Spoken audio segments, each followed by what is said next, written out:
یہ محرم کے ساتھ کچھ ہمارے تاریخی مسائل بھی، تاریخی واقعات بھی وابستہ ہیں، اور ان تاریخی واقعات کا بھی اس محرم کے اوپر ایک اثر پڑا ہے۔ سب سے پہلا تاریخی حادثہ جو محرم کی شروع میں پیش آیا وہ حضرت سیدنا فاروق اعظم رضی اللہ تعالیٰ عنہ کی شہادت کا۔ حضرت فاروق اعظم رضی اللہ تعالیٰ عنہ جو نبی کریم صلی اللہ علیہ وسلم کے دوسرے خلیفہ، وہ خلیفہ جن کے بارے میں آپ نے فرمایا کہ اگر میرے بعد کوئی نبی ہوتا تو عمر ہوتا، جن کے جنت میں آپ نے محل دیکھا اور آ کر بتایا کہ میں نے تمہارا جنت کے اندر محل دیکھا ہے، جن کے بارے میں صراحت یہ فرمائی کہ عمر فی الجنہ، حضرت عمر جنت میں ہیں، ان کی شہادت جو ہے وہ محرم ہی میں ہوئی تھی، محرم کی ابتدا میں، یکم محرم کو۔ ایک یہودی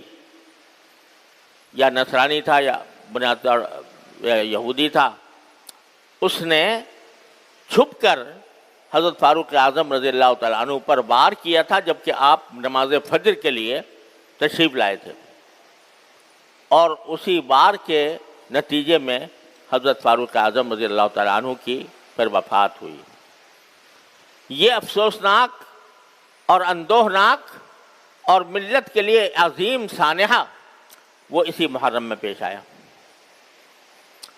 پھر دوسرا عظیم سانحہ جو خاص عاشورہ میں پیش آیا وہ حضرت سیدنا حسین رضی اللہ تعالیٰ عنہ کی شہادت، نبی کریم سرور دو عالم صلی اللہ علیہ وسلم کے نواسے، جن کو آپ نے جنت کا ریحان قرار دیا، جنت کا پھول قرار دیا، جن کے بارے میں آپ نے فرمایا کہ اہل جنت کے نوجوانوں کے سردار ہوں گے، اور جن کی ساتھ آپ نے محبت کرتے ہوئے فرمایا کہ یا اللہ میں ان سے محبت کرتا ہوں، جو ان سے محبت کرے اللہ آپ بھی اس سے محبت کریں، وہ سیدنا حسین رضی اللہ تعالیٰ عنہ، وہ اسی عاشورہ کے دن ظالمانہ طور پر ان کو شہید کیا گیا، وہ شہید مظلوم بنے اسی عاشورہ کے دن، اور اس کی وجہ سے یہ بھی ایک فضیلت ہے حضرت حسین رضی اللہ تعالیٰ عنہ کی کہ اللہ تعالیٰ نے ان کی شہادت کے لیے عاشورہ کا دن منتخب فرمایا، جو ایک مبارک دن تھا۔ بعض لوگ یہ سمجھتے ہیں کہ عاشورہ کی جو فضیلت ہے یا اس کا جو تقدس ہے یا اس کی جو اہمیت ہے وہ حضرت سیدنا حسین رضی اللہ تعالیٰ عنہ کی شہادت کی وجہ سے ہے۔ ایسا نہیں ہے، عاشورہ کا تقدس اور احترام تو پہلے سے چلا آتا تھا، رسول کریم صلی اللہ علیہ وسلم نے اس کو بیان فرمایا تھا، لیکن حضرت حسین سیدنا حسین رضی اللہ تعالیٰ عنہ کی یہ فضیلت ہے، ان کے مناقب میں یہ شمار کرنا چاہیے کہ اللہ تعالیٰ نے ان کی شہادت کے لیے ایک ایسا دن مقرر فرمایا یوم عاشوراء کہ اس میں شہادت ہوئی، اور مظلومانہ دو طریقے سے، ایک اس طرح کہ یہ شہر حرام تھا، وہی ان 4 مہینوں میں داخل تھا جن کے بارے میں میں نے عرض کیا کہ قرآن کریم نے ان 4 مہینوں کو حرام قرار دیا ہے۔ جاہلیت میں لوگ جنگ کرتے کرتے رک جاتے تھے اگر یہ مہینہ آ جاتا تھا، تو اس میں جنگ کی گئی ان کے خلاف شہر حرام میں۔ تو ایک ظلم یہ کہ شہر حرام کے تقدس کو پامال کیا گیا، اور شہر حرام کے تقدس کو پامال کرتے ہوئے ان کے خلاف جنگ کی گئی۔ دوسرا یہ کہ ان کو ظالمانہ طور پر شہید کیا گیا۔ روایات میں یہ بات داخل ہے تاریخی روایات سے ثابت ہوتی ہے کہ حضرت حسین رضی اللہ تعالیٰ عنہ اگرچہ اس وقت یزید کی خلافت کو تسلیم نہیں کرتے تھے، اور اس لیے نہیں کرتے تھے کہ ان کے خیال میں یزید اس لائق نہیں تھا کہ وہ اسلامی امت کا سربراہ بنے، اور ان کو کچھ منکرات شرعیہ بھی ان پر ظاہر ہوئے تھے کہ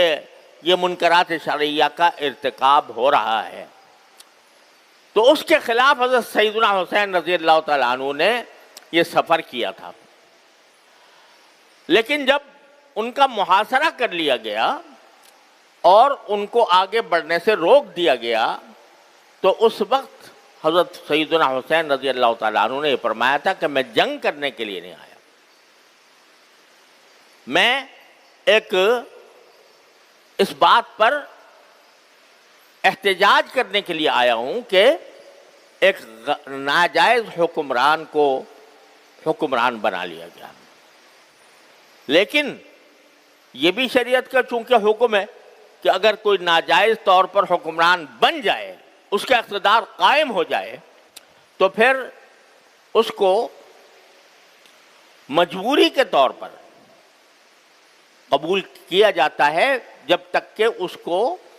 ہٹانے کا کوئی طریقہ ممکن نہ ہو۔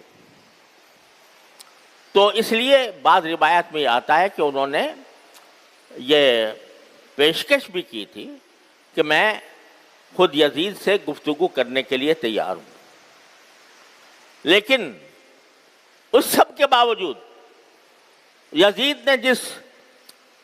کو گورنر بنایا ہوا تھا عبید اللہ بن زیاد، وہ حضرت حسین رضی اللہ تعالیٰ عنہ سے بات چیت پر آمادہ نہیں تھا، اور اس نے جنگ ٹھان لی اور ان اہل بیت کے اس قافلے پر اس نے حملہ کیا۔ نہ صرف حملہ کیا، دریائے فرات جو قریب بہتا تھا، دریائے فرات کا پانی ساری دنیا کو سیراب کرتا تھا، اس کا راستہ بند کر دیا تاکہ ان کو پانی نہ ملے۔ تو یہ ساری ظالمانہ حرکتیں عبید اللہ بن زیاد نے کی، اور پھر یزید نے اس کے اوپر اس کے خلاف کوئی کارروائی بھی نہیں کی۔ اس لیے حضرت حسین رضی اللہ تعالیٰ عنہ کی شہادت مظلومانہ شہادت تھی، ان کے خلاف جو کارروائی تھی وہ ظالمانہ کارروائی تھی، اور اس ظالمانہ کارروائی کی وجہ سے حضرت حسین رضی اللہ تعالیٰ عنہ کی شہادت کا وہ المناک سانحہ پیش آیا جس پر جتنا غم کا اظہار کیا جائے کم ہے۔ یہ حضرت حسین تو لیکن حضرت حسین کی شہادت ان کی منقبت ہے، ان کی فضیلت ہے کہ اللہ تبارک و تعالیٰ نے ان کے لیے، مرنا تو ہر ایک کو ہوتا ہے، لیکن ایک تو شہادت کی موت عطا فرمائی، اور شہادت کی موت بھی محرم کے عاشورہ میں 10ویں تاریخ کو مقرر فرمائی۔ تو یہ فضیلت ہے حضرت سیدنا حسین رضی اللہ تعالیٰ عنہ۔ لیکن ایک بات اور عرض کر دوں، تاریخ میں یہ مذکور ہے کہ چونکہ حضرت حسین رضی اللہ تعالیٰ عنہ کو کچھ اندازہ ہو گیا تھا کہ یہ لوگ مجھے چھوڑیں گے نہیں، تو اس وقت شہادت سے 1-2 روز پہلے انہوں نے خطبہ دیا، اور اس خطبے میں لوگوں کو جو وصیتیں کی، ان میں ایک وصیت یہ بھی ہے کہ میں اگر شہید ہو گیا تو میرے شہادت کے اوپر تم ماتم نہ کرنا، تم نوحہ نہ کرنا، تم میری شہادت کے اوپر، میرے دنیا سے جانے کے اوپر وہ جاہلیت کے طریقے اختیار نہ کرنا جو جاہلیت میں تھے، اور رسول کریم صلی اللہ علیہ وسلم نے ان کو ممنوع کر دیا تھا۔ جاہلیت میں جب کسی کا انتقال ہوتا تھا تو جتنا بڑا آدمی ہے اسی کے حساب سے اس پر ماتم ہوتا تھا، اس کے گریبان چاک کیے جاتے تھے، اس میں خود سر پر مٹیاں ڈالی جاتی تھیں، اور خدا جانے کیا کیا حرکتیں، اور رو رو کر نوحہ کیا جاتا تھا۔ نوحہ کے معنی ہوتے ہیں کہ رو رو کر شعر پڑھنا، اور رو رو کر مرحوم کے فضائل و مناقب بیان کرنا یہ نوحہ ہے۔ اور نبی کریم صلی اللہ علیہ وسلم نے جاہلیت کی جن رسموں کو آپ نے مٹایا، ان میں ایک بہت بڑی رسم نوحہ کی آپ نے مٹائی، کہ نوحہ کرنا ناجائز ہے۔ تو یہ خود حضرت حسین رضی اللہ تعالیٰ عنہ خطبے میں یہ فرما رہے، ظاہر ہے کہ نواسے تھے رسول کریم صلی اللہ علیہ وسلم کے، آپ کے جگر گوشے تھے، آپ کی تعلیمات سے کیسے ذرہ برابر وہ انحراف فرما سکتے تھے؟ تو انہوں نے یہ خطبے کے اندر خود یہ وصیتیں فرمائیں۔ افسوس ہے کہ ان کی ساری وصیتوں کو پس پش ڈال کر ایسی رسمیں ایجاد کر لی گئیں کہ جس کے نتیجے میں خود نہ صرف رسول کریم صلی اللہ علیہ وسلم کے ارشادات کی نفی ہوتی ہے، خود حضرت حسین رضی اللہ تعالیٰ عنہ کی وصیت کی نفی ہوتی ہے، اور ایک پورا ایک طوفان برپا ہو جاتا ہے نوحوں کا اور ماتموں کا۔ بہرحال جو لوگ کرتے ہیں وہ جانے، ان کا کام جانے، لیکن مسلمانوں مسلمان اہل سنت ہیں، جو نبی کریم صلی اللہ علیہ وسلم کی سنت کے تابع ہیں، جو حضرت حسین رضی اللہ تعالیٰ عنہ کی وصیتوں کے تابع ہیں، ان کو اس قسم کی مجالس میں جہاں یہ نوحہ ہوتا ہو یا جہاں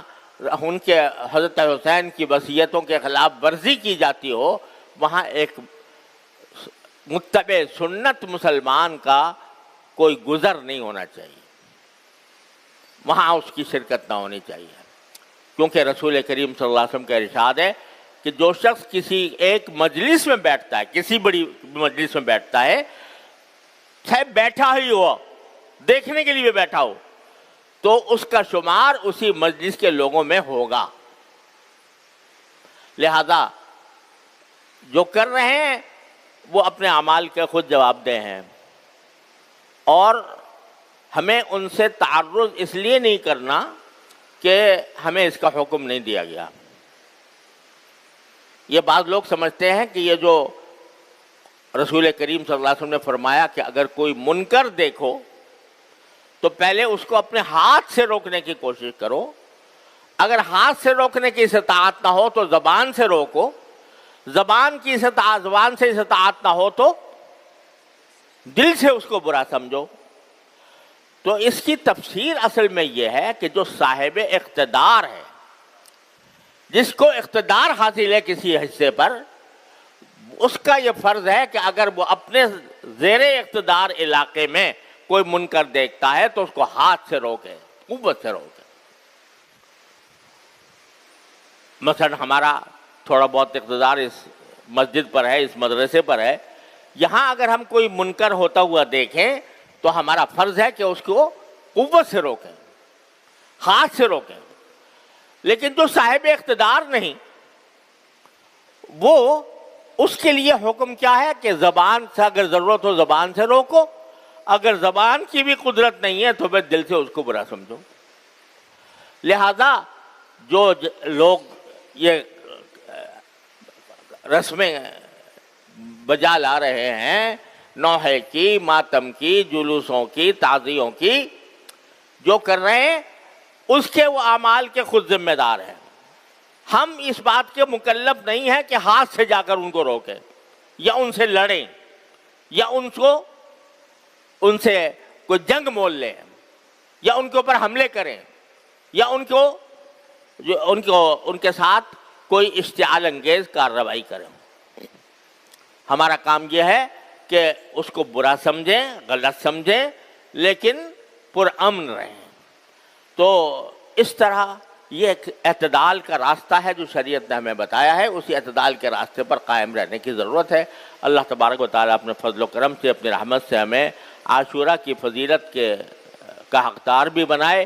اور اس کی تقدس اور اس کی برکات سے ہماری زندگیوں کو روشن فرمائے۔ وآخر دعوانا الحمدللہ۔